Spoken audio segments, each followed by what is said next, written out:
안녕하십니까. 영상 칼럼 8번째 순서입니다. 오늘이 7월 31일이죠. 7월이 다가가고 내일 8월 1일부터 날씨가 좀 시원해졌으면 하고 바랍니다. 국민들이 여러 가지로 힘들어하는데 날씨까지 이렇게 후덥지근하고 짜증나게 하면은 안 되지 않겠습니까? 좀 하늘이 도와줬으면 하고 바랍니다. 오늘은 지난해 10월 30일 가톨릭 플레스에 올렸던 글 사상의 통일 시도가 가져올 어둠을 어찌 감당하려는가, 부제로 교과서를 없애고 초중 고등학교를 없애라고 썼던 글을 가지고 함께 이야기를 나눠보겠습니다. 벌써 1년이 다 되어가는 시점에 쓴 글이니 시효가 다 하지 않았는가 하고 생각할 수도 있지만, 여기서 얘기했던 국정교과서의 문제는 아직도 현재 진행 중일 것입니다. 그래서 이 문제를 다시 한번 짚어보는 것도 의미가 있을 거라고 생각이 되어서 이렇게 말씀을 드리게 되었습니다. 작년 하반기에 정부와 여당이 심지에 불을 붙였고 거기다 휘발유까지 뿌렸던 것이 국사교과서를 둘러싼 논란의 불씨였죠. 그뿐 아니라 점점 더 그 불씨는 번져가면서 온 나라를 그 불판으로 끌어들였었습니다. 이 논란에서 역사와 교과서는 사라지고 정치적 이해와 이념만 남아서 갈등을 증폭시켰습니다. 그때 그런 와중에 JTBC에서 10월 29일 날 보도한 내용입니다. 문학교과서와 힐조선 열풍 부추기나 라는 보도를 내보냈습니다. 그 보도를 보면 국사교과서 국정화를 밀고 나가려는 새누리당이 국회 헌정기념관에서 개최한 역사 바로 세우기 포럼에서 어느 인사가 우리가 올바른 역사 세우기를 위한 역사교과서 이야기를 하지만 저는 이것이 완성이 아니라 시작이라고 생각합니다. 경제교과서, 문학교과서, 윤리교과서, 사회교과서 모두에서 대한민국을 일으켜 세운 기적의 힘은 사라지고 불평과 남탓과 패배감을 학생들에게 심어주고 있기 때문이라고 발언했다고 합니다. 이 주장을 펴는 이들은 심지어 한국 문학사의 빛나는 작품으로 평가받고 있는 최인훈의 소설 광장과 신경님의 시 농무도 교과서에 수록해서는 안 되는 문제 작품으로 지적했다고 합니다. 더욱 웃기는 일은 문제의 발언을 한 인사에 대해 당시 집권여당 대표였던 김무성 씨가 내가 발견한 우리 이 시대의 영웅이라고 지켜세우면서 국민의 이름으로 요구하는데 밤잠 자지 말고 전국 돌아다니면서 강의를 하고 다니시길 부탁한다고 했다는 점입니다.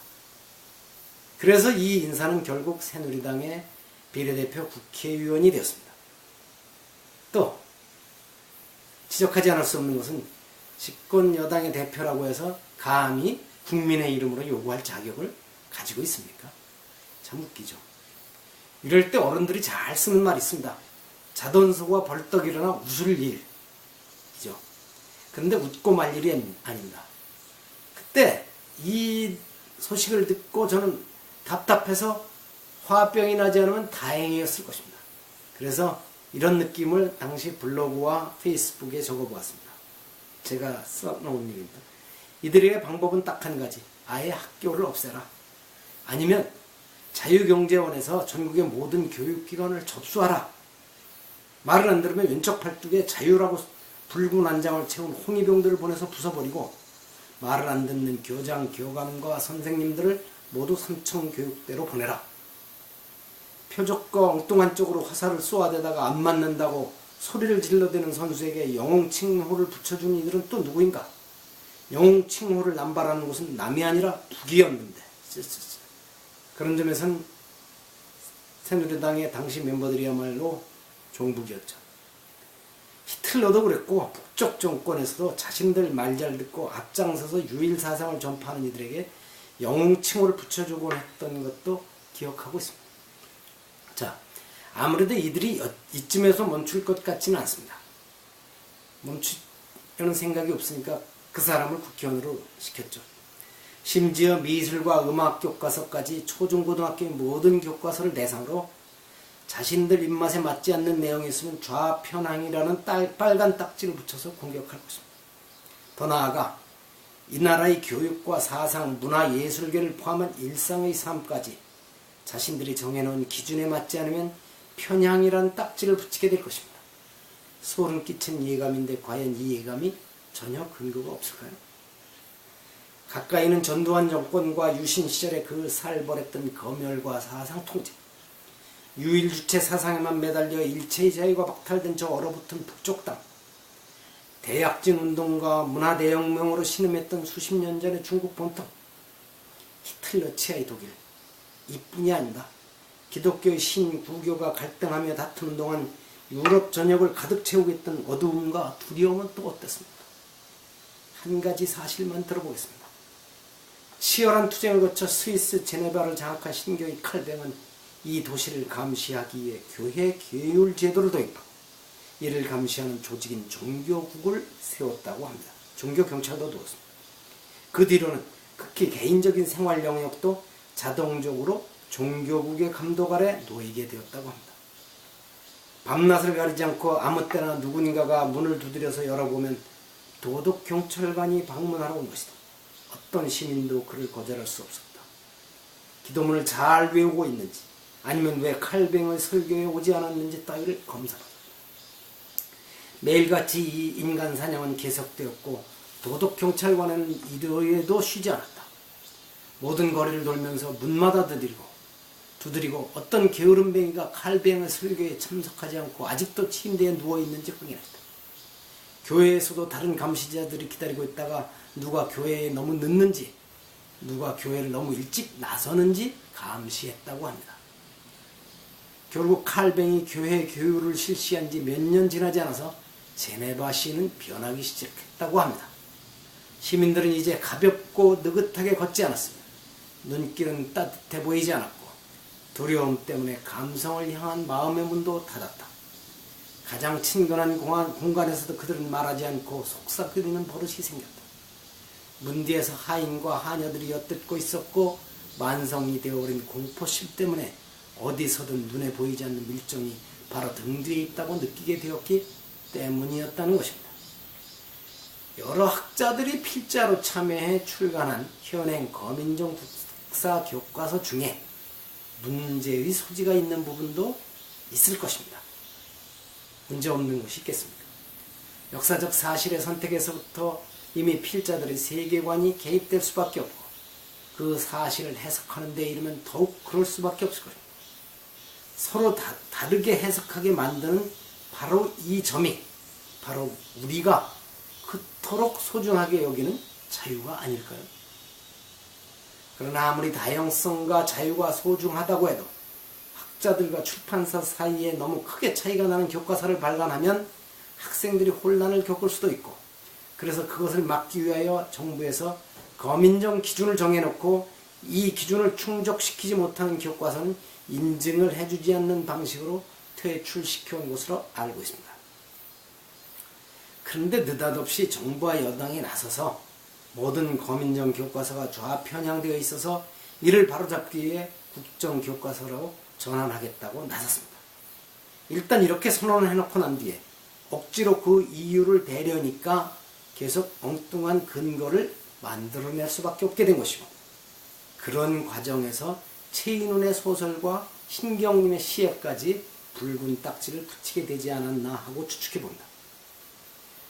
정부가 정한 똑같은 교과서로 모든 학생을 똑같이 가르쳐야 한다고 주장하는 분들에게 길을 알려드리겠습니다.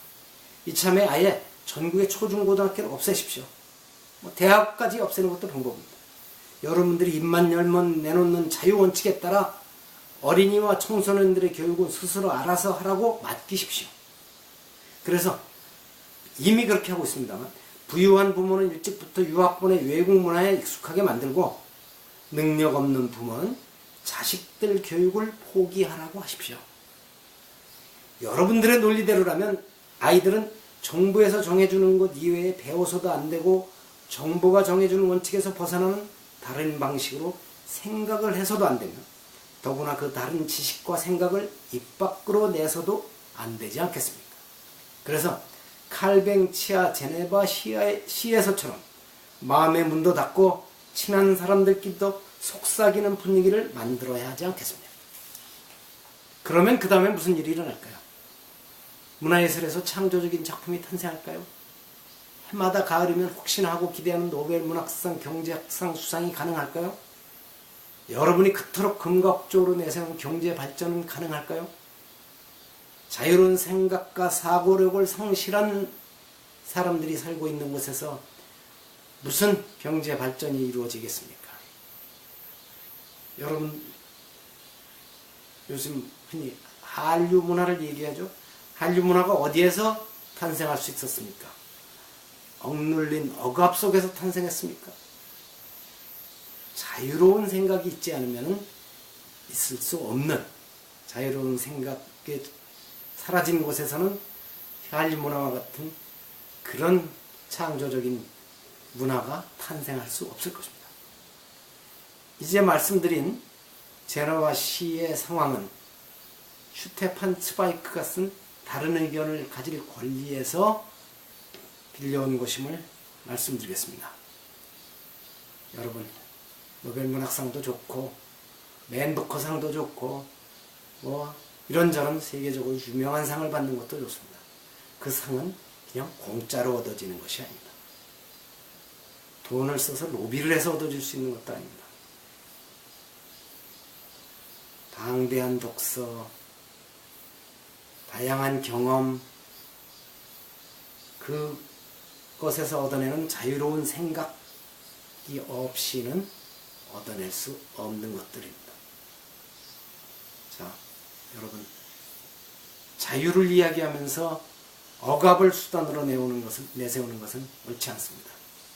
국정교과서를 통한 사상의 통일 시도, 이거는 어둠만 가져올 뿐입니다.